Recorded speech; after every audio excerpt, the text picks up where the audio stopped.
key role in our Department of Homeland Security, and it's a great honor to introduce the Deputy Secretary of Homeland Security, Jane Holl Lute. Thank you.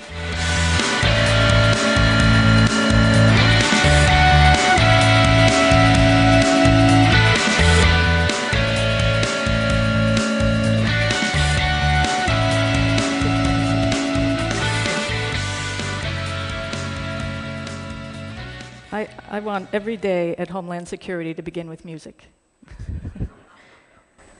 Thank you. Thank you very much for this extraordinary opportunity. The Secretary, Janet Napolitano, sends her regards to you all. It's a special opportunity for Homeland Security to be in your company. I especially want to thank Jeff Moss, who contributes his extraordinary talents not only to the work that you do every day, but to the work that we do every day in Homeland Security. I thought what I would talk about, because I am not of your community. 150 years ago, I was a young signal officer in the Army. Hua, I know you're out there.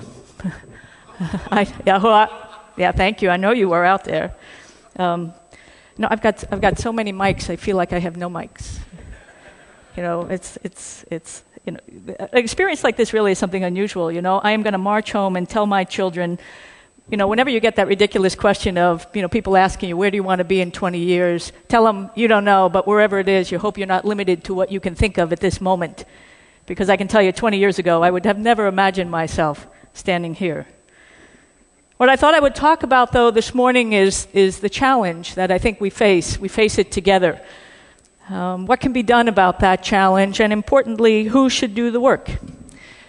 I was struck 20 years ago as a young officer in the military when the Joint Staff came out with a document called Joint Vision 2010.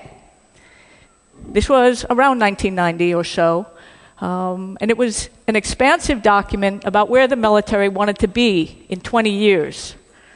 And I had a real problem with it. And everybody said to me, why do you have a problem with Joint Vision 2010? It's visionary. Isn't this great? I said, well, you know, there's a JV 2010, but there is no NV 2010. There's no National Vision 2010. So we have a military that knows where it wants to be in 20 years, and we have a country that has not even asked itself that question.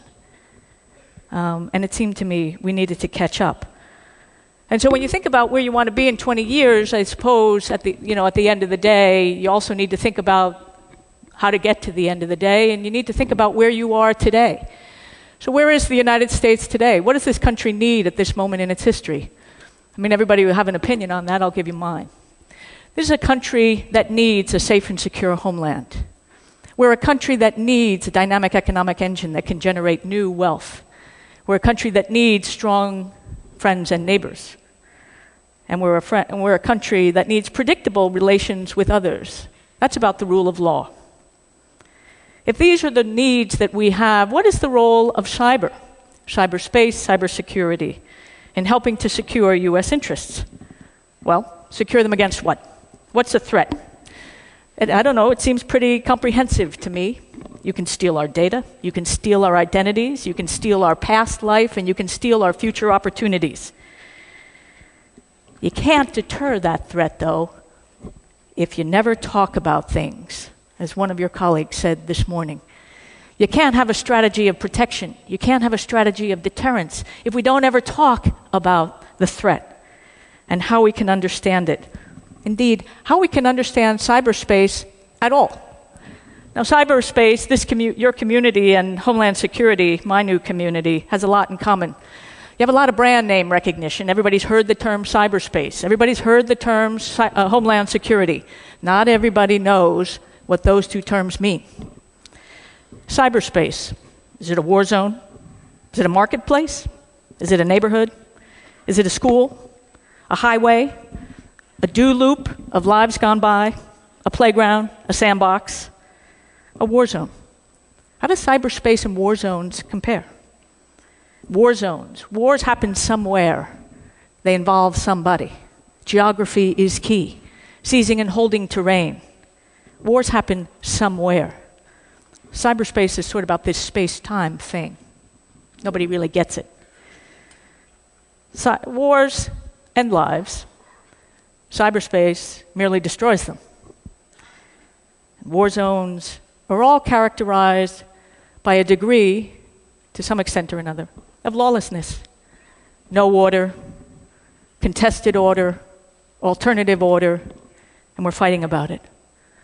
Cyberspace seems to be normless. There's a difference. You know, there are a lot of mythologies about war. We say that if people are poor, poverty contributes to violent conflict. Wealth does too. Rich people will kill each other, as well as poor people. We say that ethnicity contributes to violent conflict. Calling a conflict ethnic doesn't tell you anything about why it's violent. It doesn't tell you anything about why people are killing each other over their ethnic differences. We need to know more about why that is so. And fundamentally, the greatest mythology about war, I suppose, is that it's inevitable. Well, war is not the weather. We shouldn't act like it is. So how many analogies for war are there in cyberspace? How should we think about cyberspace? And what can be done about the challenges that we face every day? As Jeff said, we can't access the internet, we can't transit, we can't shop, we can't browse, we can't communicate in a secure way. That sounds pretty fundamental to me. What can we do about it? Again, in Homeland Security, we had these challenges of building on the work of the first 7 years in the creation of the department to try and define what it means to talk about a secure homeland. What does it mean? Again, we had a lot of brand name recognition, but not many people knew exactly what it meant when you said Homeland Security.